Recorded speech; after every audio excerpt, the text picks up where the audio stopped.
Dr. Toyin Falola, he's a well-known Nigerian historian and academic, currently a distinguished teaching professor and chair in joined now by this renowned Falola is a very prolific historian of African history. This is Professor Toyin fact, Falola. So prolific that in March of last year he published his 100th book, which is almost unheard of. Good morning. And not only that, he's the author of a beautiful memoir, Mouth Sweeter Than Salt.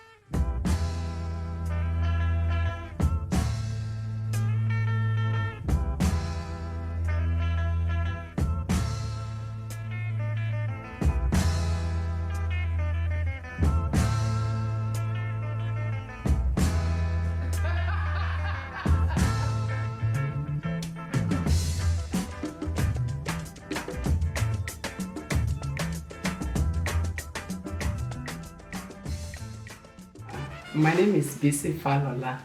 I'm a nurse practitioner here. Originally in Nigeria, I studied computer science and economics. Wife of Professor Toyin Falola. Oh boy. What do you hope? These are what you call the quick questions? These are not quick. No. I would say he's a dad, and that he tells dad jokes. He needs help with his computer and electronics sometimes, and he's very studious. Yes, so it's easy to remember my name because I have the exact same name as my dad. But my family calls me Sisto because it's Sissy Toyin, so you know who the girl version is of me, and I'm the youngest, the third child in the family. That's what I got. Is that good? Louder? So I was asked to make a video about some of the stories that Prof didn't write. So we know him as Professor Falola, but to us, I think I think about the first image that I think of when I see him at home. I always think of Prof in his study. He spent a lot of time there. It's funny because I'm sitting in my office now, and I think one thing I definitely learned from him was making the space that you work feel like a place where you can actually get work done.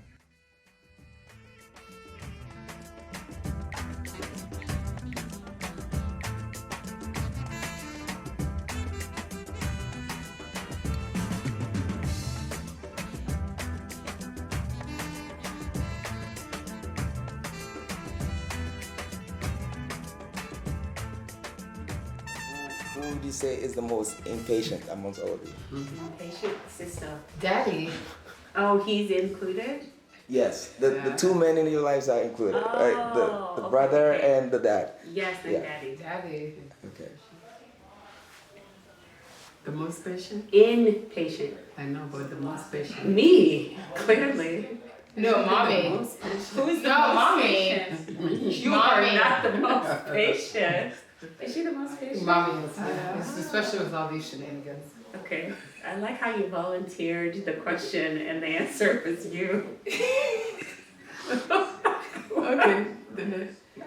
Oh, all right, is this you being patient? Yeah. The first time there was a friend's birthday celebration. I just got into the University of Ife, now Obafemi Awolowo University. That was in 1975. And at the event, he just kind of introduced himself. He was about to graduate from the university, and I just came in. There was what was called jam bites then, that you just got into the university. And so there was a saying then that the older ones will want to rush the younger ones. So that was how we met, and we started talking through the friend, and we started getting the ball rolling from there, from 1975.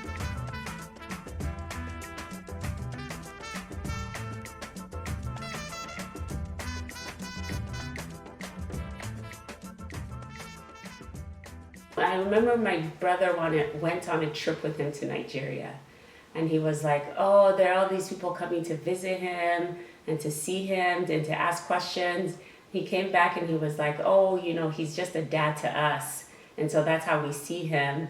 But to other people, they're like interested in, that's going to sound funny, they're interested in the importance of his words. Not that his words are not as important to us, but it's different when he's your dad, which is also a way of saying, like he gives us advice all the time. Sometimes we take it, sometimes we don't. And he'll be like, you know, people come to me for advice, and they do. So I think that's another instance when people seek out his advice that we're like, oh, yes. He's here to share wisdom with others. But when you hear it on a daily basis, maybe sometimes you take it for granted.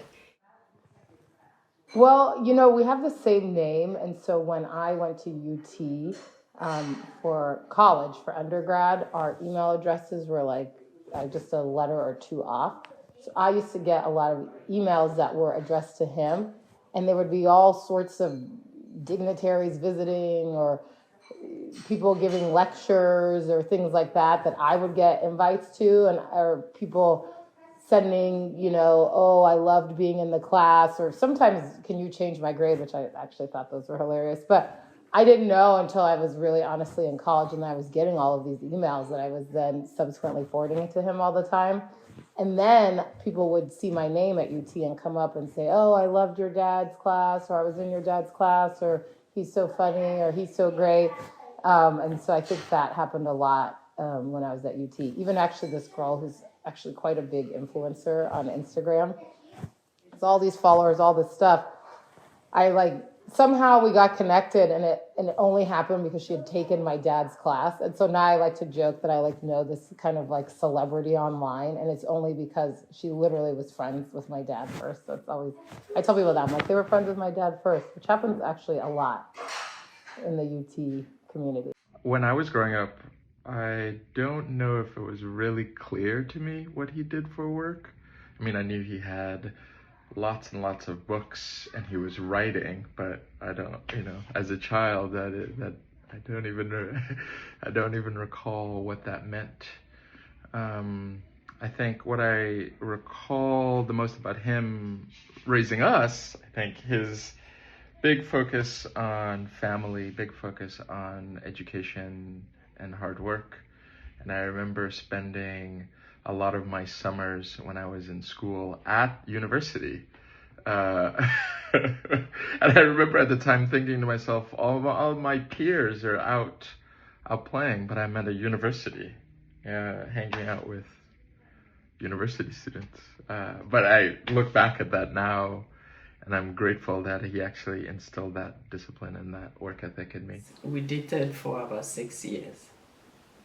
He left the university, graduated from the university, went to National Youth Service Corps, and then came back to Ife as a graduate assistant to pursue his PhD program.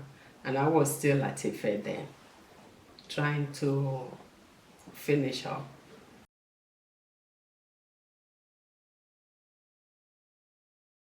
A lesson is that there's joy in work if you're choosing something that's fulfilling to you.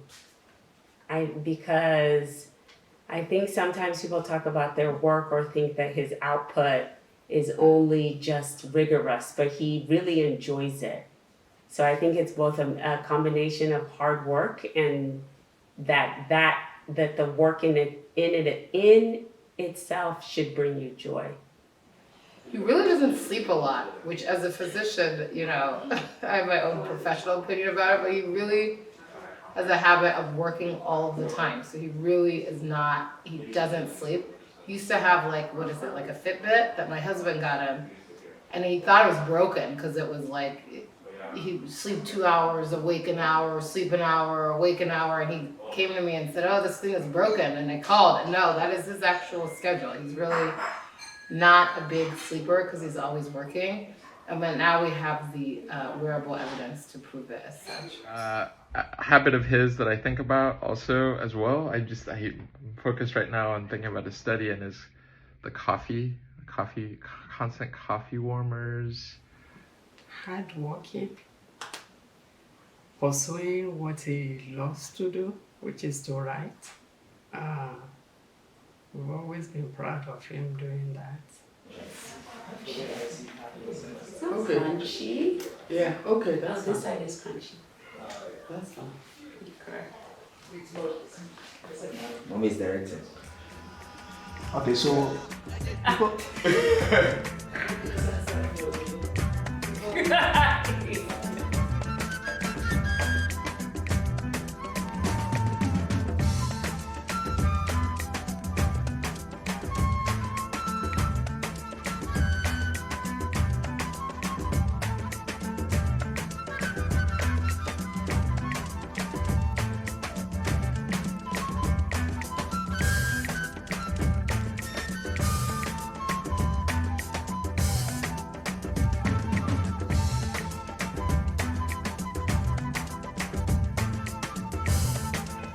Oh, my dad. Who's everyone's favorite? So- I can tell you everyone. Yeah. My dad That is you. Bisola. No.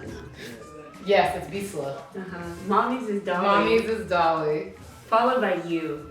I don't know. Like if Dolly wasn't in the picture. Yeah, I'm a close second. But it's You because call of the her kid. every I call you day. every day, yet it's still Dolly. Yeah, I know. He's the firstborn son. Yeah, but daddy's is Beast.